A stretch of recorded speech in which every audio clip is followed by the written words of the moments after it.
Well, a number of critiques against Christianity and the New Testament canon come up at this point, and I'm sure that you've probably heard them, that we don't have the originals, and therefore we can't know what the originals ever said. And in fact, there's such a little evidence that there has been faithful and trustworthy copies made.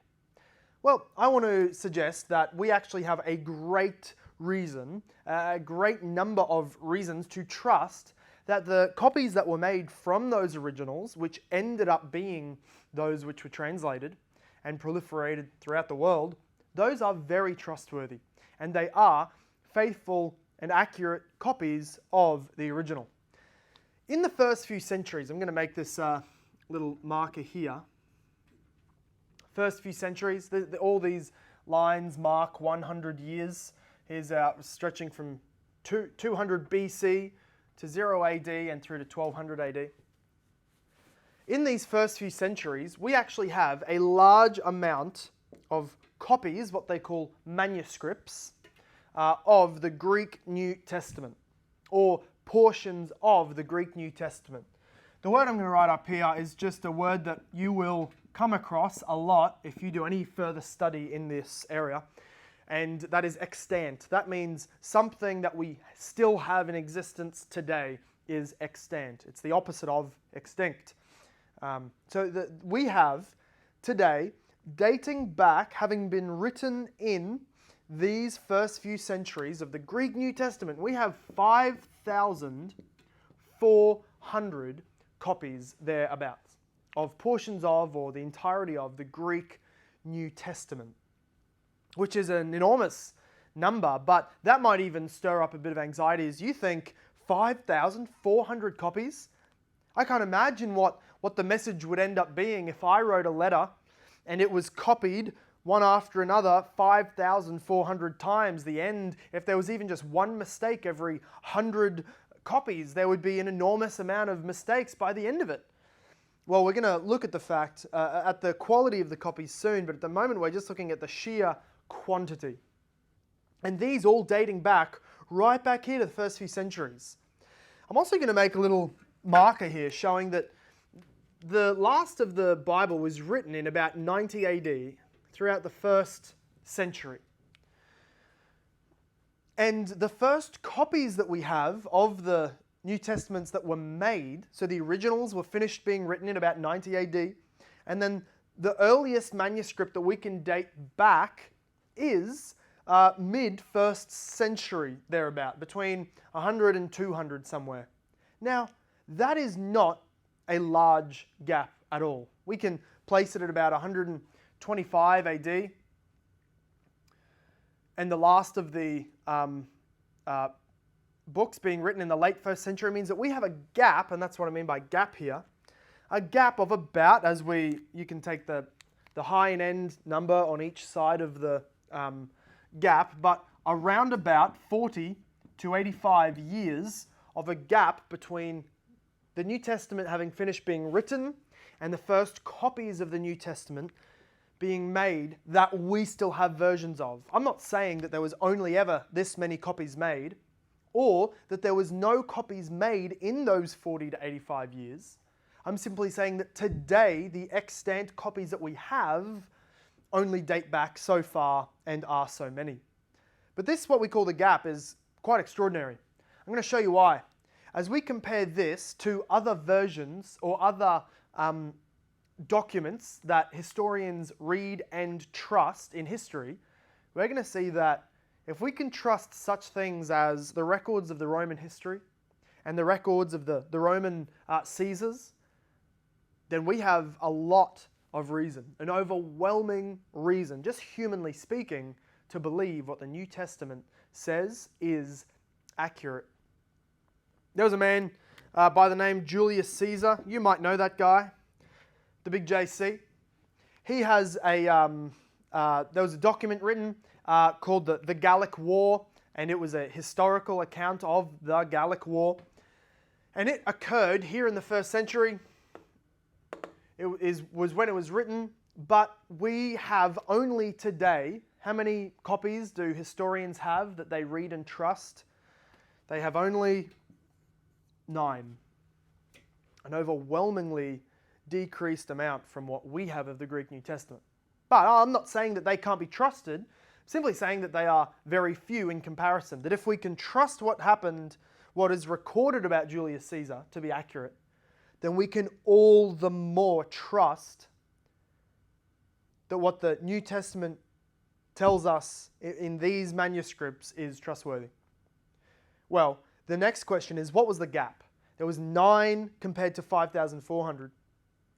What is the gap between the first, between that being written and the manuscripts that we have in history dating back to? And the reality is that while it was written over here, similar to the New Testament, the first copies that we have dating back is not until all the way over here, 900 years later.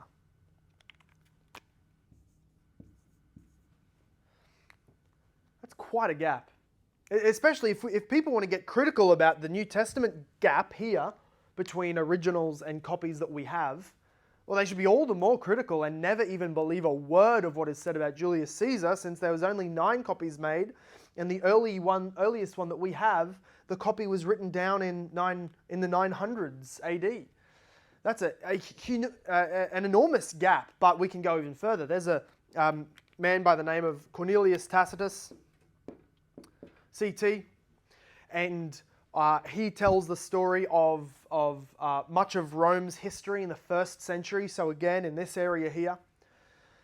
And of his writings, which historians trust, he has 2, not 2,000, 2 copies of his writings that we still have in existence today that we can read. And they date in a similar time span over here, somewhere between 800 and 1,000 years after it was written, is when we have the earliest copies. Now to say all that is simply giving a comparison. We don't believe the New Testament. We don't believe the Bible simply because we can also believe, because we believe in Julius Caesar and whatnot. But I'm saying from a human standpoint, a historical standpoint, we have an overwhelming number of copies of the New Testament in a very short time span, comparatively speaking, than other famous historical documents. That's quite impressive as we survey history. The next that we can look at is, okay, well, there was that many copies made, but surely there was errors. Surely as a copy is made and passed on to the next person, and a copy is made of the copy, and then a copy is made of the copy of the copy, and a copy is made of the copy of the copy of the copy. And of course you can go on and on and on until you've got a line that is 5,400 long. You would suggest that if mistakes were made, they would have been carried on. And there may be a large number, but that just goes to show that there would have been all the more mistakes, or what the critics call, what biblical historians call, variants.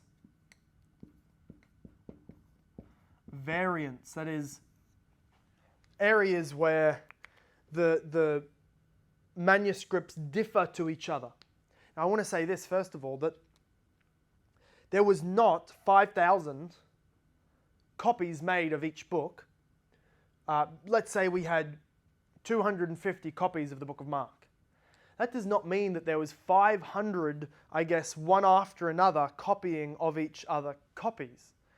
But rather that as the book of Mark would arrive into a town, the Christians in the area would get the scribe to take out a copy of the book of Mark, and would not at that point then send on the original, but would send off the copy and make another original to first generation copy version.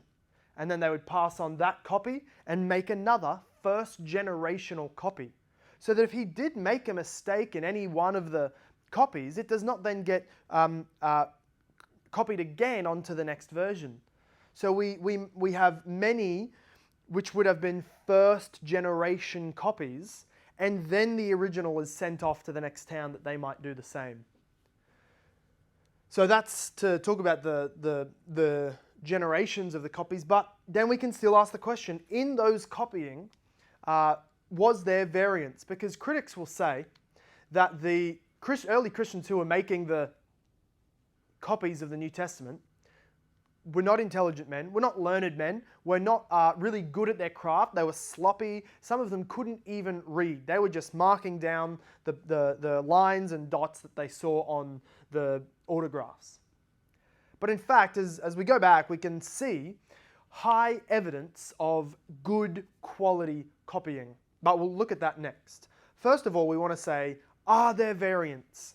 Are there differences between all of the copies that were made? And the answer is, of course, yes. In fact, people say, and we don't need to argue them on this point, people will say that there is upward of 200,000 variants in these texts. Wow, that might be a bit shaking to you to realize that there's 200,000 mistakes or 200,000 times when passages of the same text differ between each other. But we're going to look at this and see why it's actually not quite as worrying as it seems. See, numbers, statistics and percentages can actually be a little bit tricky and a little bit misleading. The reality is that you might think that represents 200,000 different, independent, unique mistakes. But that's not the case. The reality is that when they find a new manuscript, let's just stick with the book of Mark. Let's say they find a book of Mark and in the year 2021, and before that they only had 200 versions of the book of Mark, but now they've got 201, okay? So we can move this manuscript over here up to 5,401, let's say. But in each of those, but in that new manuscript that they find 5 small variations or variants. You might think, okay, so I'll put down here 5 variants. You might think that that means the number of variants found goes from 200,000 up to 200,005 if we were really using round numbers. But that's not how it works, because each different variant does not count simply as, each different mistake does not count as a single variation or variant. Because if you've got 5 mistakes in this book of Mark that we've found, this new one, then that actually means that it varies 5 times from 200 other manuscripts. So that would count not as 5 variations, but in fact 1,000 variations.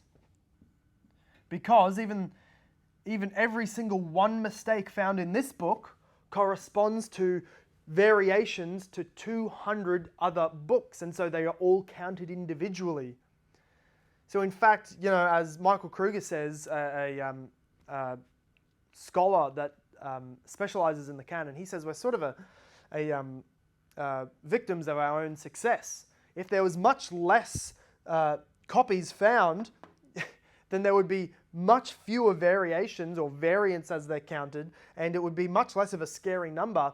It wouldn't go from 200,005, but it would turn into 201,000 simply because there was one book found with 5 small variants. So that's just to explain how they actually count, to get a little bit of a clearer, more honest view of what is meant when people say there's 200,000 variants in the manuscripts. Well, we can go on a little bit further as well. That's the variants as we've discussed them. Let me just review my notes here for a moment. There's also the reality that you might think, if there's all these variations, how do we know which ones are accurate and who's changing all of these things so that there are so many variations? But in truth, most of the variations are mistakes made by the copyists of grammar and spelling. Friends, if you looked at this board today, you would probably find one or two mistakes that I've written down. What that shows us is that ancient people back here were no more consistent in their spelling than we are in the 21st century.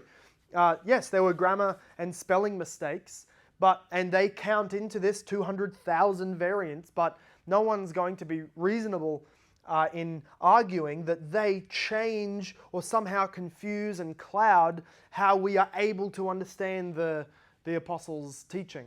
No, we can really eradicate all of those as unworrying and simple human error without changing doctrine. Or we can even consider the fact that most of these variants, they cluster around certain texts. And what we mean by that is that most of these variants are found around key texts. They're not evenly spread over the whole New Testament, but in areas of the New Testament where there is maybe a particularly confusing sentence, strange wording, difficult words to spell, maybe a prophetic utterance that is future telling, or whatever it is, most of these variants cluster in groups around those difficult texts. So it is far and wide, not simply that the variants are spread over evenly over every verse, and there's no one verse that is really agreed upon. Every copy makes a mistake and whatever they say. That's not the case. But furthermore, I want to talk honestly about the fact that the reasons for some of these variants being real errors, not simply spelling or grammar errors, but real changes in the wording. Sometimes these happen because, as you are probably aware of, as you read a book, maybe it's a novel or a textbook, you get to the end of one line, and let's say in this example, the end of one line that you're copying from, the line ends with the word Jesus. And so you look down and you write down those few words, and you look back up to the text that you're copying from, and your eye skips a few lines to the next line, which ends with the word Jesus. And so you've probably done that as you're reading. You skip a line or read a line twice because your brain tricked itself. That did happen in some of these copies, and they do count towards the variant count, but they are easy to spot simply because we have so many other versions that when one scribe makes such an error, it's easy to tell when he's done so because we can compare it to the hundreds of other versions and say, hey, old mate's missing a line. He's obviously skipped one accidentally. No worries, we know what would have originally been said by comparing to the others. But the others, sometimes they were even intentional. Intentional editing that was being done. This occurs, that we most likely think, in the book of Matthew, chapter 5, verse 22. You'll read your Bible, and if it's a good translation, it will in verse 22, it will say, where Jesus is talking about murder of the heart, he says, anyone who is angry with his brother or sister is liable to judgment. Quite a straightforward, in-your-face text. And if your Bible has this, it's a good translation, it will have a little letter or maybe a number or a marking, and then down the bottom of the page or in the margin, it will have that corresponding letter and explain to you some other early manuscripts say without reason or something like that. And what it's saying is that some other versions of that book of Matthew include a phrase in there that is not found in other manuscripts. And what has happened is that it reads to say, if you are angry with your brother or sister, you are liable, without reason, you are liable to judgment. And they've added in that little clarifier, which isn't existent in many other versions of the copies. What we realize probably happened there is that a scribe, not that he shouldn't have edited or downplayed the words of Jesus, but in order to be more understanding, more understandable, less confronting. He's written in order to help understand Jesus' words. He wrote in his version as he was making a copy, "He who is angry with his brother or sister without cause, without reason, is liable to judgment." So there are other examples like that the historians can look back, and by comparing the huge amount of manuscripts together, they can tell that some of these versions have cut out little words, and you can think why. Well, that one he added in a word to explain. Or over here he removed a word that he didn't think fit. Or over here it seems like the man has skipped a line accidentally. And so that happens, but we're able to rectify those errors and variants because of how many copies we have.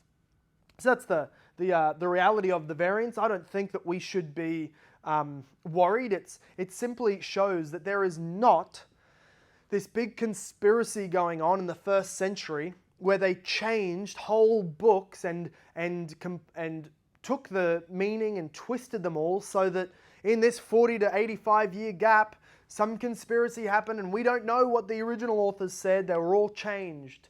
No, that's not at all the case. I want to go on and explain a little bit further that we have, as I mentioned before, proof of a high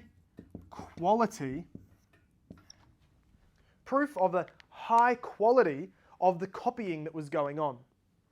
So what I mean by this is that, like we said before, some critics try and suggest that the people making all these copies, they were fools. They didn't know what they were doing. That they made a mess work of it, and so they're really not trustworthy copies. But actually, we can look into history and find that as they study these early manuscripts, there are many proof.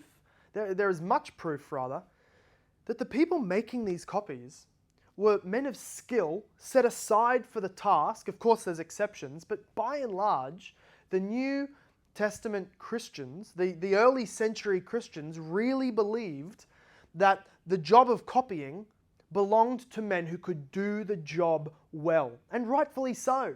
If they believed, as we've proved in earlier sessions, that the apostolic writing was to belong in Scripture, it was written by God to us as a covenantal book, they would have very good motivation to write that down accurately, and so we can say that they did. But there's such things as they look back and study them of the exact opposite of what I'm doing.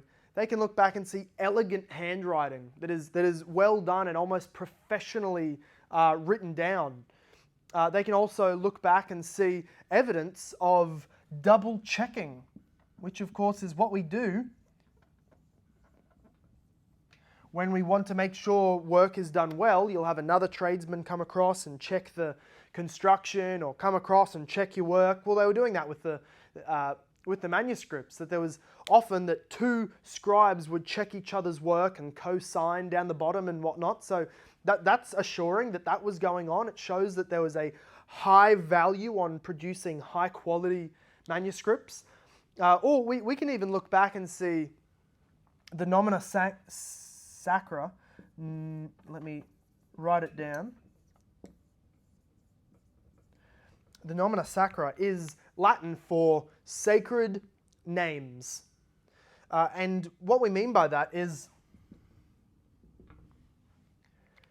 that all throughout these early manuscripts, there is such a thing as a sacred name. That is, when they write the names of Jesus, Christ, Lord, and God, mostly surrounding those four words, they mark it in such a way and they write it in such a way that suggests that these are holy names. They're not written down just like every other word. They are used in a formal, sacred, written manner. And this happened it didn't start way over here in the 7th, 8th century. It actually begun very early on, almost as early as our earliest manuscripts go. We have evidence that all over the map, Christians were using these sacred ways, or these set-apart ways of writing down the names of God. And that's significant because it tells us that the early Christians, again, were not being sloppy. They were not pulling somebody off the street and giving them the job to copy down the scripture, but they actually had a system, and a system with a lot of continuity throughout the world. They had a real uniformity among, and a culture of respect of the manuscripts. That's what that suggests to us, which is, again, going along with what we know that God had given and was producing His New Testament through His church. What we can also look at is, and this might be quite surprising, is from the year, I'll write it down here, the Codex. This is not unique to Christianity. This is what we find all over the map in the early centuries, but the Codex is really just in the mid-2nd century here, between 100 and 200 AD. They have what they call a codex, which is Latin word for a book, in other words. They had an actual, we think back then, and they always used scribes in the, scrolls in the ancient world, the pieces of paper that would roll at the top and the bottom. But in fact, as early as 100 to 160 AD, they began using what we call now the Codex, which was, their version of paper written down on both sides and compiled in a pile and pierced in order to make a spine, which is what we do for our books today. They had a newly developed technology for preserving books of worth. And that's what had begun happening. And we have the Codex being used in the Christian world quite early on. So what this tells us is that the Christians of the early few centuries were not just throwing together the canon, but were regarding them and doing, actually practically putting into practice a method of preserving them well, copying them well in order that they would be preserved and passed on to the future generations. And we thank God that they did, because we can look back now and have confidence that the copies that were made of the original apostles' writings are trustworthy copies. And that is our session on the copying of the canon.